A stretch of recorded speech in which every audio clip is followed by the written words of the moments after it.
Your Honor, next is Stephen Goncalves, Kaylee's brother.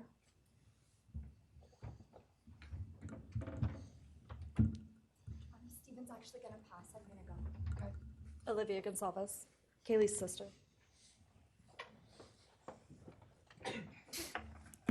Hello, I'd like to start by thanking the court for allowing me the time and opportunity to speak today. My name is Alivea, and I'm the big sister of Kaylee Goncalves, and I was blessed to love Madison Mogan as a sister too. I'm not here today to speak in grief, I'm here to speak in truth. Because the truth is, my sister Kaylee and her best friend Maddie were not yours to take.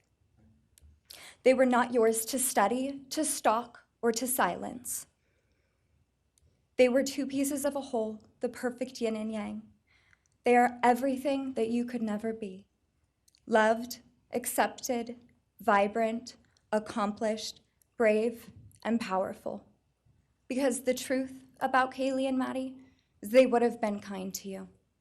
If you had approached them in their everyday lives, they would have given you directions, thanked you for the compliment, or awkwardly giggled to make your own words less uncomfortable for you. In a world that rejected you, they would have shown mercy. Because the truth is, I'm angry. Every day I'm angry. I'm left shouting at the inside of my own head everything I wish I could say to you.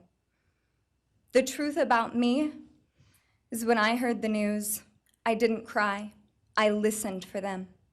I promised them I would, that I would fight for them, that I would show up no matter what it cost me.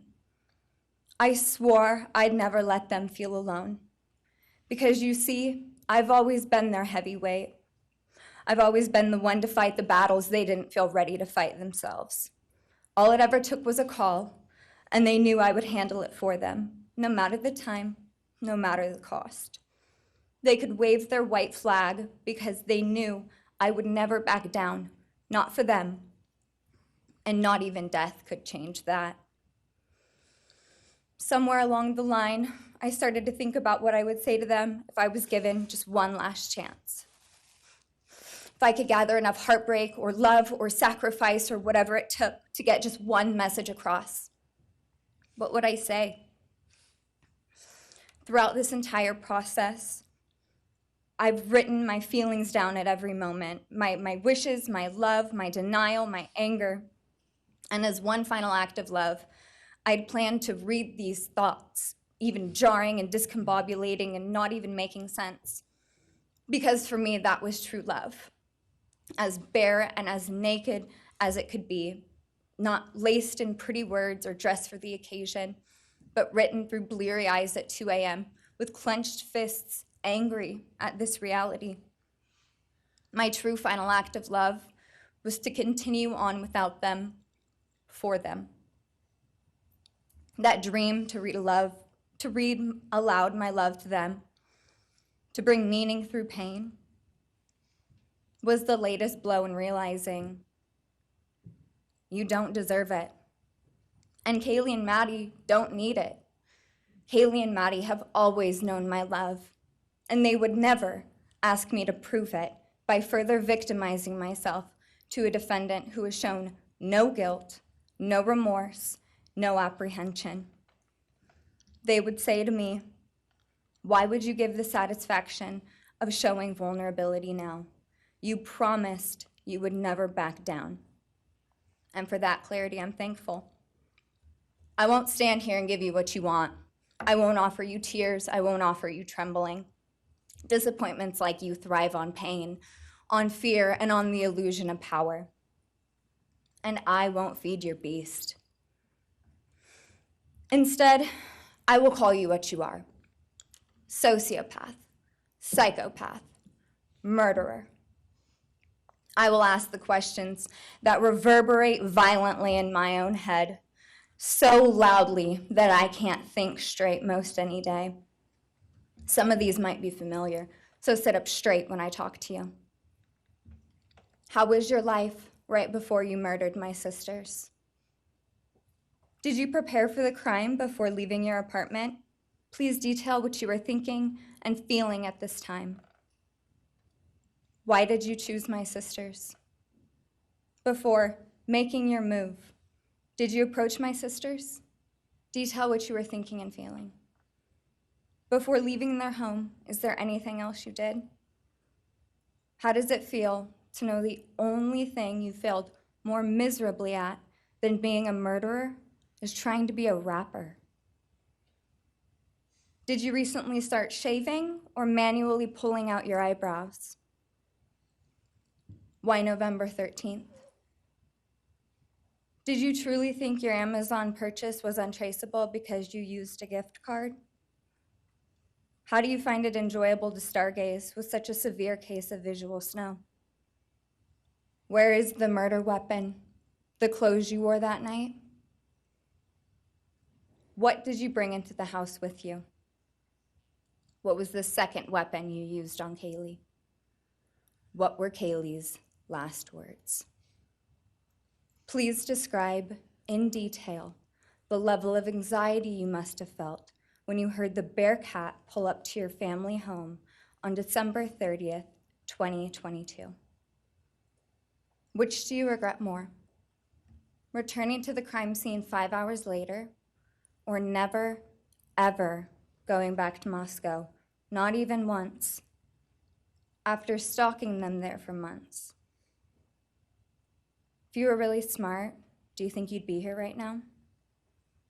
What's it like needing this much attention just to feel real? You're terrified of being ordinary, aren't you?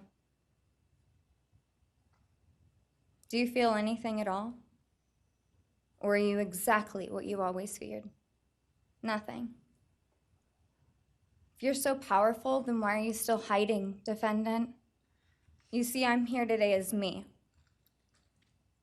But who are you? Let's try to take off your mask and see. You didn't create devastation. You revealed it in yourself. And that darkness you carry, that emptiness, you'll sit with it long after this is over. That is your sentence. And it was written on the wall long before you ever pled guilty. You didn't win. You just exposed yourself as the coward you are. You're a delusional, pathetic, hypochondriac loser who thought you were so much smarter than everybody else. Constantly scolding, turning your nose up to grammar mistakes, nitpicking and criticizing others. You wanted so badly to be different, to be special, to be better, to be deep, to be mysterious. You found yourself thinking you were better than everyone else, and you thought you could figure out the human psyche and see through it, all while tweaked out on heroin. Lurking in the shadows made you feel powerful because no one ever paid you any attention in the light. You thought you were exceptional, all because of a grade on a paper. You thought you were elite because your online IQ test from 2010 told you so. All of that effort just to seem important. It's desperate. There is a name for your condition, though. Your inflated ego just didn't allow you to see it. Wannabe. You act like no one could ever understand your mind, but the truth is you're basic. You're a textbook case of insecurity disguised as control. Your patterns are predictable. Your motives are shallow. You are not profound. You're pathetic. You aren't special or deep, not mysterious or exceptional. Don't ever get it twisted again. No one is scared of you today. No one is intimidated by you. No one is impressed by you. No one thinks that you are important. You orchestrated this like you thought you were God. Now look at you, begging a courtroom for scraps. You spent months preparing, and still all it took was my sister in a sheath. You work so hard to seem dangerous, but real control doesn't have to prove itself. The truth is, the scariest part about you is how painfully average you turned out to be. The truth is, you're as dumb as they come. Stupid, clumsy, slow, sloppy, weak, dirty. Let me be very clear. Don't ever try to convince yourself you mattered. just because someone finally said your name out loud. I see through you. You want the truth? Here's the one you'll hate the most. If you hadn't attacked them in their sleep, in the middle of the night, like a pedophile, Kaylee would have kicked your fucking ass. Thank you. Thank you.